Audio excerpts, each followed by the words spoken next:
All right. Good morning, everybody. Welcome to the coffee run with old John from ProCraps here. I'm in a better mood today because I won in the Daily Paycheck show finally. Craps is such a funny game, isn't it? You play out there every day, and it's like your whole mood can change based on like how you did like in a fake craps game 10 minutes ago. It's funny. It changes my whole day. And yeah, this game is humbling, isn't it? Yesterday, actually, it's funny. I think last week we had every day. We did really well. We were in like the 20s almost every single day. We had great rolls. We looked really good. And you're feeling like, you're going to be okay with this whole thing. And then what happens? Oh, hold on a second. I got to reset that. And then what happens? You come out the very next day, this week, and you go 4 straight PSOs. Like this game will humble you like no other. It's one of those things where that's why I love the game. I know it sucks to lose, but it's not like roulette or baccarat where you just catch a bad run and you call it what it is, right? Like a slot machine. Craps is like, there's this tactical piece to it that it's tactical in your betting. It's tactical in that you get to touch the dice. Just drives you nuts. How one day you can throw like today, 23 roller, wake up, roll out of bed, throw it 20, 23. Yesterday, wake up, roll out of bed, PSO. It's fascinating to me just how that can happen and the emotional piece to it. It's crazy town. Anyway, good morning, everybody. I see a lot of good familiar face here. I see Dice DJ, and you were first in. It looks like today, at least from my list, you were first in. But yeah, we got Ron here. We got, of course, Dr. Dan. Dice Dr. Dan is here. Who else? Louie is of course here, and my friend JR709 is here. JR is interesting cat, man. I'll tell you what, you got some great comments out there. I was reading some of the reply. One thing I don't see a lot of in YouTube is the when somebody leaves a comment on the video, I see the comment. I might put a reply out there and then kind of move on. I don't always see the replies to the replies, and you put a couple of good ones out this week that were actually kind of nice. The idea of pressing the come bets is an important one. I think I want to actually address a little bit of that here today as we go. I think this idea of pressing across is an interesting one. So when I say pressing multiple bets, we're gonna work on some different things today with that. I think I'm gonna take some cues from what you said yesterday about this. So there we go. Let's see. What is going on here? Yeah, it is realistic, right? It is realistic. Yeah, Chris. Wow, the Chris shows. Jeez, we got to talk about that a little bit. Yeah, we'll talk about that. The two notes here of note today are the trip around the table, of course, is going to happen Friday now. I can't do it tonight. I'll do it tomorrow or Friday night. Tomorrow I'm off. No shows tomorrow at all, but Friday night we'll do a trip around the table. I'll let you know who the guest will be soon. Also, Chris's March Madness, the Dice DGen March Madness. If you're not on Dice DGen's channel, you probably all are, but you should be. That March Madness tournament is mad. It's mad crazy. So much intrigue in that thing because A, it's got a lot of great craps players in it, but B, some of the rule changes that get made make that thing go completely off the rails, which is, I guess, why it's madness, right? It's cool. I'm loving watching these things. It's hella fun. All right, daily paycheck. Let's talk about the paycheck, and I really want to talk about this before I get into pressing. It's the drawdown, and I want to know, can you live with the YOLO? Because here's the thing. We're up $3,000, which we were up $3,000 yesterday too before we lost. The daily paycheck, as you know, is a YOLO strategy, effectively, right? I've said all along, from the first day of that series till today, even a good paycheck strategy is kind of a grind. It's not going to wipe your bankroll out. It's not going to hit you a home run. It's going to be kind of here, and you're going to get to here and be out, and you're going to grind away and get here and get out. That's the way we've done our paycheck so far. This one is literally shoving it all in. You're just going, the whole bankroll goes in, and you're looking at one roll. You either throw a come out 7 or you don't, and that's your day. If you don't throw a come out 7, you're going to be okay. You're guaranteed to be okay if you want to walk away from that first roll. If you throw a come out 7, you're done for the day. It's a literal YOLO. So far, we're 10-4 with it. 2 of the 4 times we fought back from that loss. We came right back and went right back at it and built it back up again. Now with the full bankroll going in, I can't fight back. Right? We were out there at 3,000 before, $1,200 in play. if you got whacked, you could try it a second time. Now we're going to go either $1,600, which means we're all in basically. You get one roll. That's it. It's a one roll deal. So either you're going to do it or you're not. There's no coming back if you don't get the one roll to work out. The way I've got the math on this thing now is I'm buying in for $1,600. I'm going 1,500 across. So it's 1,100 inside, $200 in the 4 and 10.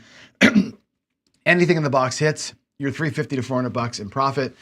And your second drawdown, you'd have $1,100 in the rack when you draw down. If you get whacked right there on that second roll, you got $1,200. You can go back out at the original $1,200 across, do it for 2 times and come on back. That's the way I'm going to play it out. The question is, do you want to go 1,600 or 3,200? Our overall bankroll right now is, this is wrong, actually, that the excess play is now up a little bit. The overall bankroll now is about $30,000. We're like 27 and change.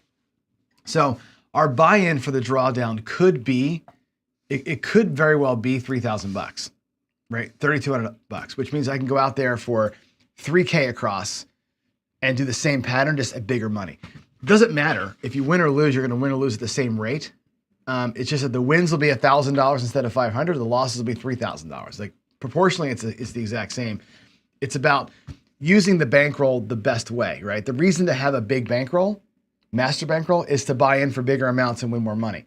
If that's true, we should be out there at 3,200, not 1,600. Think about that. Again, is it about, at $1,600 with a $30,000 bankroll, that gives me, 20 times to play this thing.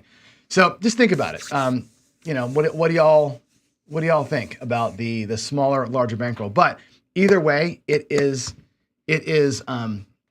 now all in. Whatever the number is, we're going to go all in. Somebody's asking me, let's see. I'm going to a couple of things here. Live tomorrow, fill the needs of the D-Gens. Cool. That's Chris for tomorrow. Patrist saying, what is the best dice set for consistent 50% rolls on axis? I don't know the answer to that. I'm not a dice controller at all. I throw in a toss different from everybody else. My toss is an off-axis toss. It's the stacked spin throw. It's designed to be off-axis, so I couldn't answer your question. Joe would be better, or George from CY, or Ed Robinson are the guys you want to ask, or Gargoyle when they come in the chat. So those are the ones that would know that. I don't want to hazard a guess. I don't study the dice that closely. I'm working more on action and rhythm and energy than I am on sets. That's my focus has always been that versus the set. The way that I throw is designed to limit the action of the bouncing, and I don't worry so much about the sets. I'm not good enough to do that. So yeah, I'm gonna pass that off to Joe, who's in chat, George from CY, or Ed Robinson or Gargoyle. They're the ones who are going to be your best sources of information there for that. Let's see. Waylon's Way is a good point here. People who live close to a casino, the YOLO is a good bankroll builder, right? You go out there, and honestly, you can YOLO it at 160. You can go out there for $160, YOLO it, take your $35, build your bankroll 35 hours a day, every day. Every day for a month, that's $1,000, by the way. So, right? Is it? No, it is $35 times 20. If you just did 5 days a week, that's $700 a month. 160 across, one hit, go home, right? $700 a month in a year. What is 7 times 12? Anybody know the answer? 7 times, it's so early in the morning. It's 7 minus 12? Wow, John, 7 times 12. It looks like 840. Or $8,400 a year.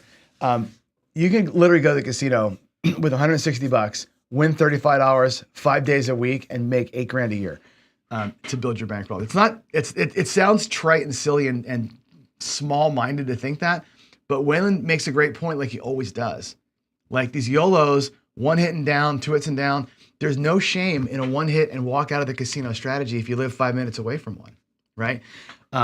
That's not a bad thing. I mean, get up in the morning, go get a cup of Starbucks, go to the table, go 160 across, take your hit, and get the hell out of there every day. Not a bad deal. Not a bad deal. Again, do what you want to do. Let's see. What else I want to talk to you about? Oh, you know what I want to talk about real quick? Let's go back one screen. News and notes here. I'm going to actually share this because I haven't made much mention of it. Let me get my my browser up here. The Shooters Tournament. Pardon me, got a little frog in my throat. The George from CY Craps Nation International Shooters Tournament is going on right now. And you should know, hold on, why are we getting a weird view here? There we go.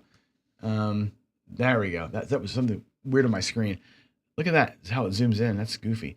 Anyway, the Shooters Tournament's going on, and I want to give you a sense of where to find the stats for this thing. So if you go to casinogaming.tv, go to the tournament tab up here. This will be your home to find who's doing what in the tournament. So the first link here is the schedule, which will show you in green who's going today. Matter of fact, today at 7 o'clock Eastern, 4 o'clock Pacific, 5 o'clock Central, I'm gonna host Sarge today. Sarge is another chopper thrower. He's gonna go today. Rob Downs went last night, but we don't have the link up here yet, but he went last night. The green line is today.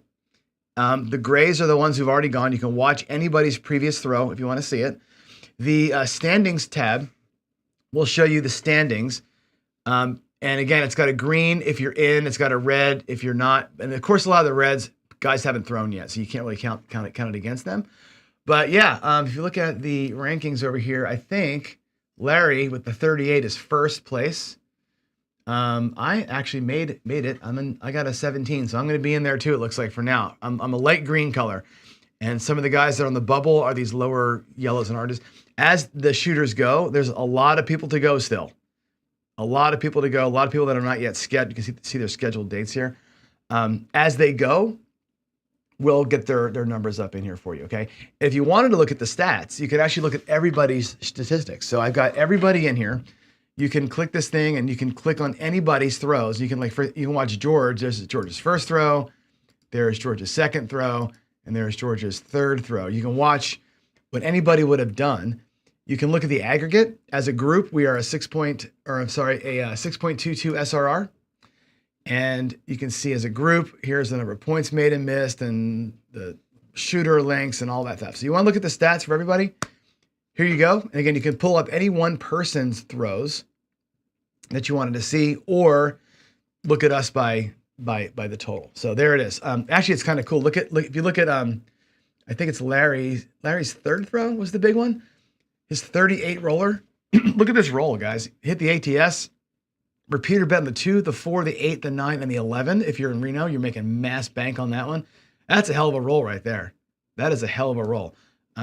So anyway, if you're interested in those sorts of things, all the stats are there at casinogaming.tv for you to watch. All right. So with all that said, let's burn ahead here and run and talk about some right side craps. And again, will be repetitive like I always am. But I think it's important to repeat and remember, right side play is overcomplicated. And I say this all the time. There's got to be 1,000 YouTube videos out there with different strategies. Color Ups put a bunch out, right? And they're always submitted from users. Mark the Point, Ryan's got a bunch out. A lot of guys Crappy's got a few. Every betting strategy is a variation of the same two tenets. One is, what is your base bet? Where do you want to start playing from? What is your base play? And this can actually be said of almost any game too, but what is your base play? If your base play is going to be 44 inside or 64 across or whatever it is, you may start there. You may do a thing that gets you there, but your base play is where you start from. And once you're at your base, how do you collect money? How do you press your bets and bring back money? What is the rhythm that you're going to be on? That's it. You can play the iron cross, pineapple press, whatever you're doing. I don't care what the strategy is. Classic strategies. It's all about what is your base bet and how are you going to collect and press. That's the whole thing. So when you think about how do I make a crap strategy, how do I make any strategy for any game, what is the plan to get to base? Number one, a basic play pattern that gets you to your base. Now in craps, we have a thing called the Molly, done from the don't or the do, either side. That's unique to craps, but other games can all do the other things. You can regress your bets in any game. Roulette, baccarat, pie-gal, whatever you want to play. Regression, super high bets, maybe $100, right? On a blackjack hand, okay? You get that hit, you win $100, all the way back down to $25. Now you've regressed your bet. You've pulled a profit back and you're playing, quote unquote, on house money. You're playing for free. That's a regression system.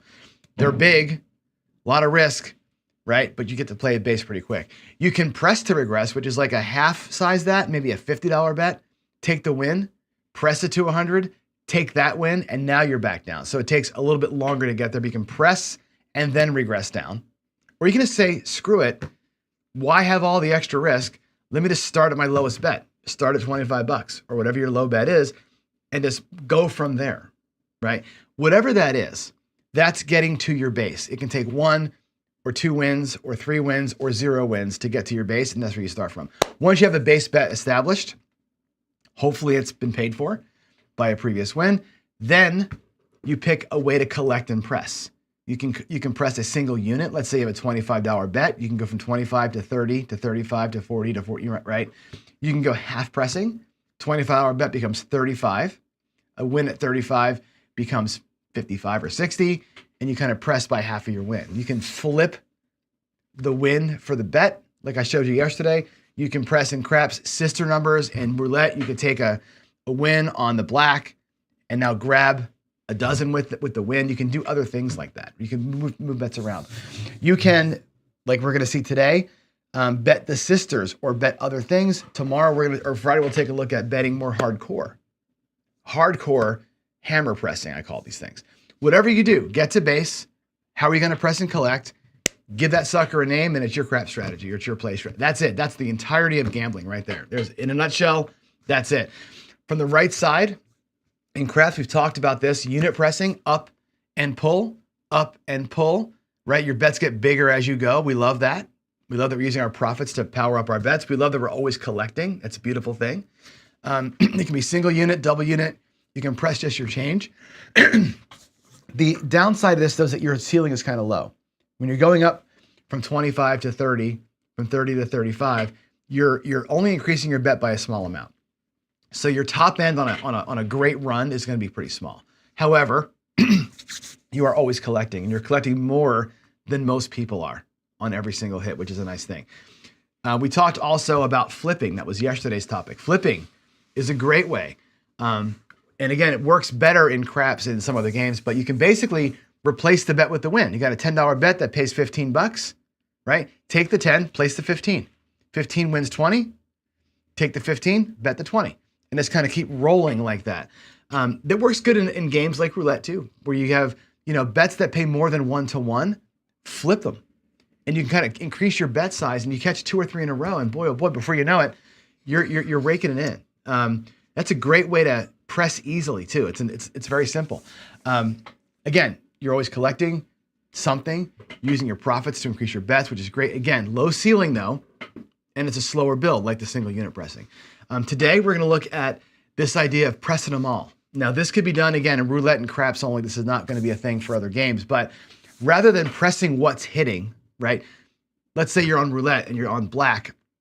Black wins, you stay on black, you press it. Stay on black, you press it again. On craps, if you're, hitting the 6, you press the 6. That's pressing the bet, right? Instead of that, the press them all way of thinking is pressing more things, taking that win and spreading it out across multiple bets. You don't know what's going to happen, right? Because the 6 rolled doesn't mean a 6 is going to come again. Because the first dozen hit doesn't mean the first dozen is going to hit again. So what a lot of people will do is take that win and grab other things or increase the power of multiple bets. And I'll show you what I mean by that here in a minute. You can add new bets with this too. The nice thing about this is that you're collecting less early on, but you're building a little bit bigger, okay? You get more ground covered. The ceiling here is low and the collection window is long. So you've got this, it's a weird way of playing. Over time, this becomes powerful. In the short run, this is probably one of the worst ways to play because every bet doesn't grow fast enough to make enough money. But it's a nice way to get some juice across multiple numbers, multiple outcomes in roulette, and at the same time, put some kind of a conditional play on it. Like when I do this kind of thing, I teach it, I'll show you how to do it with 3 hits and coming down. Okay, 3 hits and coming down. So let me show you some ideas on how this can work. Let's go to our table here, and I'll turn the light on so we have a little better view. And I'll give you some ideas on ways to do a what's called a press them all type of thing. And I'll start with craps. I may bug out the roulette table here in a minute too, but let's just look at a couple of them. And the easiest one I like the best, and I teach this all the time, is the 6 and 8 sissy press. So let's look at we'll take a $14 bet, right? Or 12. 12's on each. Okay, 12's on each. And the sister press is this. It's going to be simple. It's going to pay $14. Okay. One way to press them all is a sister press. So in craps, these two are sisters, these two are sisters, these two are sisters. And the reason why they call them that, just so you know, is when you have an 8 coming up, if the dice roll over twice, it's a 6. And that happens for the 5 and 9, the 4 and 10, the 6 and 8. The flip side of the die is the other number. We call them sisters. Anyway, a $12 6 and 8 pays $14. A sister press says press them both by as much as you can. Here, you can press them both by $6. That's a proper bet on the 6 and 8. So they both go up by 1 unit. You take $2 back to your rack. Okay, little tiny profit. On the second hit, you would collect. $18 pays $21. Now, when you do this, a lot of options come to you. And again, this comes down to your base bet was $24, $12 each. Your play here was to press up and collect. That's a collect move. Or you can take these $20 and spread it out. Again, take that hit and press them all, move it to other numbers. Let's say we have another $21 hit here. You can take the penny and spread them out. And now you're across. Your initial bet was only $24. You got $4 of it back, right? You took 2 hits in here or 3 hits in here to press them all, get them all out. Then you can be on whatever rhythm you want to be on from that point forward, right? But that's a way to do it. Now, once you're here, let's say you get another hit, $21 hit on the inside, okay? One thing you can do is drop $1 out of your rack and say, press all the insides, right? Start moving money around. And again, you're not bringing anything back to your rack, but what you've done is you've powered things up. And if you said to yourself, I'll do that 3, 4 times, and then I'll bring everything back down again, not a bad way to play. All right, let's do the 6 and 8 again. I'm going to show you another move here with the 6 and 8. And I think that sister press move is one that's not looked at enough as a power play. Check it out. Well, actually, let's do the 5 and 9. It's the same move, right? We'll do $25 on the 5 and 9. Let's take a $35 win, okay? $35 if either of those things hits. Now, what I would probably do is take the nickel back to my rack, get those pennies out of here, and say press them both, which means get rid of the quarter, and make them both look like $40. Again, we started out with $50. Now they both look like 40, okay? When that $40 win comes, let's say you hit a second time, right? One, press them both. The second hit at $40 pays $56, okay? Remember, you started out with $50. So you got that back plus profit, plus you're still playing. So in fact, you could bring your bets back down to where they were, and one hit presses them both. The second hit, they're out here paid for, and you've got $75, $85 in profit. Actually, 90. $90 in profit on 2 hits of either the 5 or the 9. One hits, press them both. The second hit, bring them back down where you started, and look at what you got back in the rack. In fact, you could say this $50 covered them, and I can use that to play this again, and I still have $46 in the rack from that hit. I'm playing for free. So the sister press is a really solid way if you can be diligent about it and say, I'm going to sister press them up and then all the way back down again.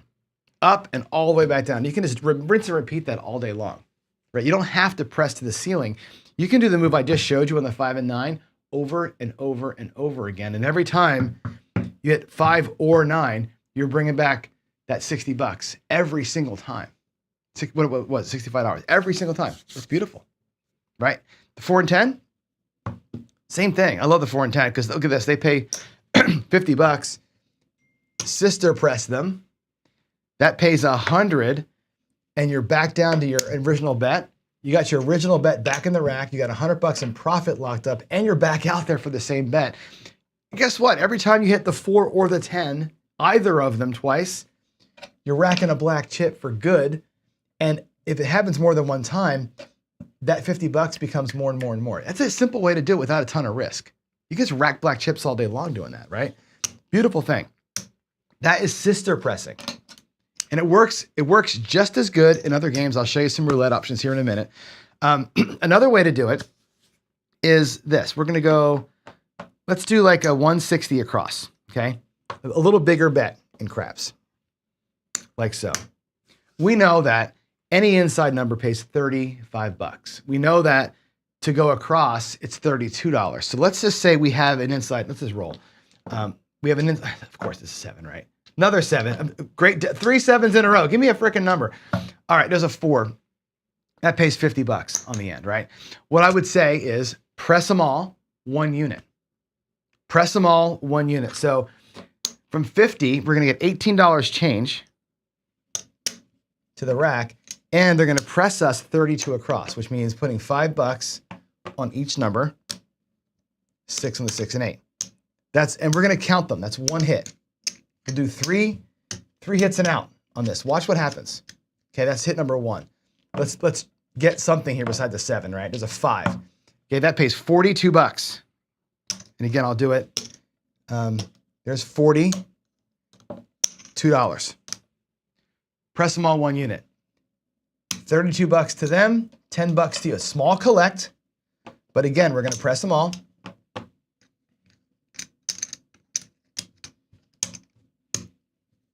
Like so. Now we have 42, 6, and 8. We have 35 and the 5. That's 2 hits. Okay, we'll do 3. There's an 8. That pays 50 for 1. There's $1. Pays 50 for 1. I'll put that back in the rack. And bring me back down to 160 across. So 3 hits and down. Every 3 hits, you come back to earth. 25, 50. Let's see what we did here. There's 50. There's 75. That's 100, 25, 135, plus a bunch of whites. About $140 in 3 hits, right? Press them all, press them all, press them all, come down. Press them all, press them all, press them all, come down. It lowers the ceiling a little bit, right? We start with 160. So if I actually take, there's 100, there's 25, 135, 140. That move doesn't quite pay for your bets, right? Remember I said the low ceiling? 1, 2, 3, and the 4th hit, you come down. Doesn't quite cover your action, but it's a repeatable process, okay? If we didn't bring it down, okay? Let me set it back up again. We had, what, $20 in the rack? I want to show you this. As you go, we had 2, 2. Let me get these back set. All right, we had 42 there. We had $20 in the rack, right? We had 24 in the rack, something like that. Anyway, if you keep going, right? If you were to keep going, let's see what would have happened. That would have paid $50, right? We could have said, okay, cool. Let's do another inside press. Would take $18 change and press them again, 32. And the more you do this, the better it gets. Now we're paying $56 on the inside instead of just 50, right? 48 pays 56, 40 pays 56. These are gonna pay $80 on the outside. Let's roll the dice. 7, I'm gonna ignore the 7. So there's a 6, $56. And once again, 55, $56. We'll take 1/4 as nickels. There's 31, $32. Bringing back a green chip now, and keep going. You could say, let's do this for 5 hits and see what happens. Now we're at $54, $45. These are going to start paying $63, and you're going to go back out for 22 again. At this point, when you're getting paid $63 on these bets in here, let me show what that looks like. $50, $63. You could say, you know what? Let's drop $6 and say, press me 44 inside. Take back a quarter, and now you've got 20, 44, and you can press the insides $44 and get them really jacked up, right? And keep going and going and going until time in memoriam. Pressing all the way across can be powerful on a good roll. Would you do the perpetual inside press or the perpetual permanent press from your rack out of the gate? No. If these bets were already paid for, the 160, then yes, not a bad move to go 3 hits and down, 3 hits and down, 4 hits and down, 5 hits and down. Whatever your rhythm's going to be, pressing across increases the power of your targets at the same time because you don't know what's coming next, okay? That's a look at a cross pressing in craps. Waylon's got a strategy, by the way, called the mind, which does something similar, but on the opposite side of it. I've done the mind where I go up no matter what happens, right? I do it in the field sometimes, right? Where you just go every roll, press them all, no matter what the outcome was, right? Which is a little bit scary, but it really increases the power of those bets as you go. And you can recover quickly when you're increasing them all. Again, giving them all a little extra power and having a scoped number of hits before you are done, good way to play. And again, that works in roulette too. We can do a little quick roulette changeroo here. Let's put the roulette table out. And let me change the view for you so you can see what the roulette looks like. I forgot to change it for the vertical folks. I keep forgetting the vertical people need to see the whole table. There we go. Let's go back over here, make sure I can see that. It's almost in view. I almost got it right the first time. Let's see, this goes over here and down like so. Is that good enough? Good enough for government work? Let's put the wheel out there. And let's do a little bit of spread pressing on the roulette table, okay? So as an example, let's just do, I don't know. I'm gonna put some money out here. We'll pick some random stuff. Let's do 20 units, okay? And I don't know, let's pick the 12s, okay? We'll do $2, or we'll do 3 units on the 12s, okay? And again, we don't know what's gonna happen. What happened before doesn't really matter. Let's get this to roll out here. And we got, of course, we're gonna lose them both, right? Whatever. I'll do it a few times here just to kind of get a sense of how it looks, but if it doesn't work out, I'll fake the bets so you can see.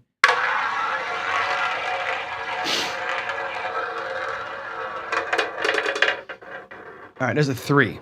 So what happens is you lose your second dozen, but the first dozen pays twice, okay?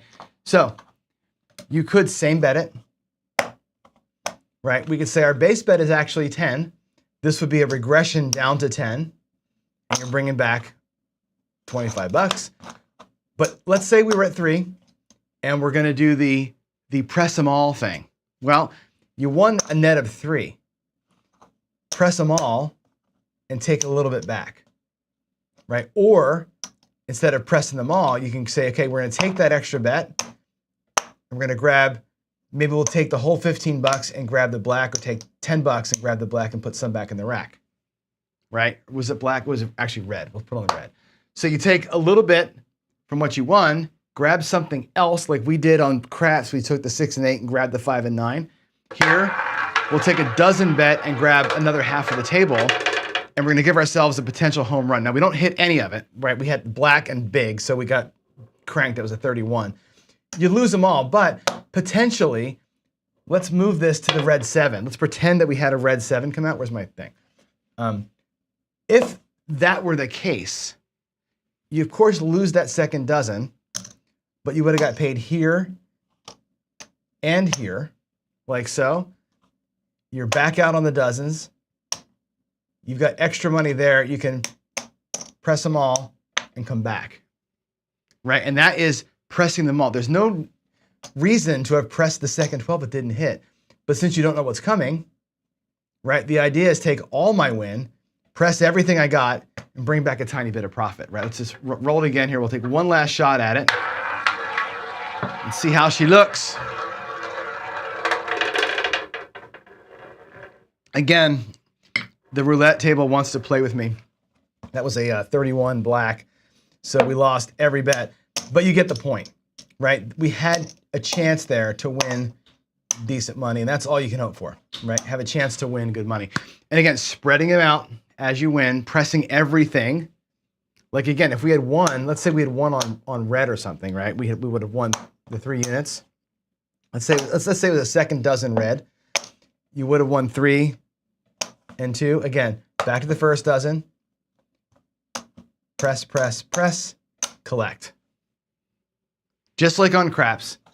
Press, press, press, everything you got, take a little bit back each time. Increase the power as you go, but increase the power of everything, not just the power of one thing. So I've also played dozens where you say, let's say we have this situation where you lose the first dozen, win the second, like so. You go back and you hammer press the one that came out, right? Instead of splitting it between them, hammer the one that came.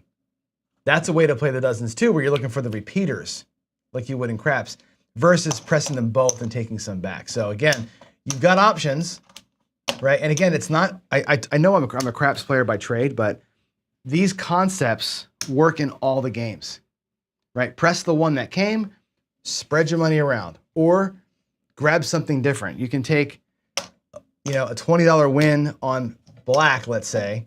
Cool, that won 20 bucks. That's fantastic. Let's regress it to 10. We'll grab 2 dozens with it and put 10 in the rack, right? So you take one win, grab new things. Like taking the 6 win and grabbing the 5 and 9. Same idea. Take a 50-50 bet, spread her out, right? Same concept works in every single game. It's just a matter of how do you see your wins playing out, right?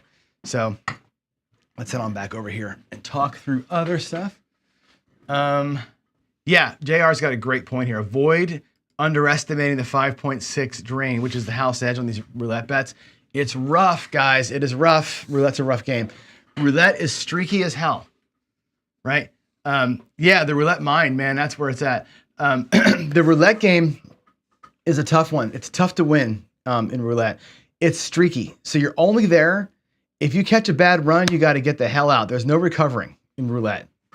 Right? If you go up there and you catch 4 or 5 in a row, you got to be out. Like that's a game, to me, like Baccarat. Let me go back over to the other screen here. It's a game that's a lot like Baccarat, where you're going to catch a quick 5, 6 in a row and run because the game is built on streaks. Roulette and Baccarat both are built on streaks. So the house edge will get you the longer you're there. If you're there for a short amount of time on that game, that house edge will still get you, but it won't crush you. Because you got to get the streak and be gone, right? That 5.56 house edge is huge. It's basically placing the 5 and 9, right? It's a little bit worse actually than the 5 or 9. Alrighty, I think that's it. Let's see here. I'm looking at questions. I'm going to go forward here, look at the questions and answers if there are any. Are there any questions today? Let's see. I'm looking for Qs. Qs or PCs? I don't see any Qs. Let's see. Yeah, I mean, Darksiders asked the other questions. No dice toss ever stays on axis all the way through. They talk about on axis results. That's what guys are asking about. But let's see. What else? Darksider also said, does how you press matter? It does matter. Everything loses in the long run for sure. Ultimately, after 1 million plays, you'll be in the same general spot. If you always full press and never collect, it matters, right? If you press small, 1 unit at a time at lower levels, when it's a 3, 4, 5 shooter, you're going to get some money off the table where the other guys won't. If they're full press, collect, and you're just going to go single unit press, you're going to collect 3 times. They're going to collect 0 times. However, on the 4th hit, if it does come, they're going to collect massive. You're going to be behind that person on that one hit. They're playing for that. You're playing for something else. So again, that's why I say when you devise a crap strategy, you got to think about what your goal is. And if your goal is to always be collecting, then these smaller presses work best. If your goal is to felt the table, you've got a hammer press. We'll talk hammer pressing on Friday. What else we got here? We got PC. Let's see. Oh, and yeah. You're saying you're glad I'm covering this topic when somebody says press what's hitting. Here's the thing, and I mean, this is going to make some people angry, but I'm going to say it anyway. If you're throwing the dice, now a good example. The other day when I did my my qualifying round for the Craps Nation tournament, one of those days, right? I threw out of 35 rolls, 11 sixes, and most of them came in succession, right? At a casino a few weeks back, I rolled 7 straight 5-1 sixes, literally 5-1, 5-1, 5-1, 7 times in a row. When that's happening, and again, is it a function of how I'm throwing? I'd like to think so, but I don't know. If that's what I'm doing, if I'm making that happen, then yeah, you press what's coming because you're making it happen, right? Although pressing everything, and this is the reason to me, the argument between placing just the 6 and 8 versus playing across, right? I've seen the argument, a $30 6 and 8 or 64 across, what's the better play? Now, if you're throwing 6s and 8s, get the more money out there, right? On the numbers that you're throwing. But you don't know what's going to happen. Since we don't know what's going to come, make sure you got plenty of targets. I know that some people say it's lazy. I say get me plenty of targets because I don't know what's going to happen. You call it lazy if you want to. I don't know what's going to happen. Let me get them all. Let me single press 2 or 3 times and get the frick out of there. That's okay to do because you don't know what's going to come. Just like in roulette, you don't know what's going to come. I do stay on red or black or high or low as a streak. I'll stay on what's coming. On the dozens, I pretty much just stay first 2 dozens. I don't follow the dozens around like I do everything else. Maybe it's because it's an ease of betting thing, but there's nothing that happened just now that says what's about to happen again. You're just looking for the run to occur, and that's it on that kind of game. And craps, I say keep going. Get more money out there on everything if you're not the shooter. So there you go. I'm out. It is it's 8:45. I got to get to work. And then again, no show tomorrow. Remind you, no show tomorrow. I think Chris might do something extra for us tomorrow, but yeah, no show tomorrow. I may go out tonight and do a daily paycheck tonight to cover for tomorrow's show. So I may do that. If I do, I will let you know as early as I can. But yeah, all that said, Duracell has the final word. When devising a strategy, know how you're going to lose. Know that you're going to lose most of the time. Not most of the time, you're going to lose over time. You can win 70% of the time and still be a loser because your 30% of the losses that you have are way too big, right? You got to take care of that. Know that it's a negative expectation in every single game. You got to decide how you want to lose your money. And I think that's an important thing to realize. If I'm going out $1,500 across with a $1,600 bankroll, I'm saying to you, I am willing to lose all of that on one roll of the dice. Ownership. That's how I'm going to do it. If I'm going to go $1,600 and I'm going to go 320 across 5 times, I'm saying I'm willing to bleed to death by losing $300 5 times in a row. You got to decide how you want to lose your money. On a bad run, how's it going to feel? That's what Duracell is saying. It's a very, very, very good point. All right, I'm out here. Happy hump day. As Ron says, you guys have a great Wednesday. I'll see you Friday. In the meantime, God bless y'all, and I hope that the rest of your week is awesome. See you Friday. Bye, y'all.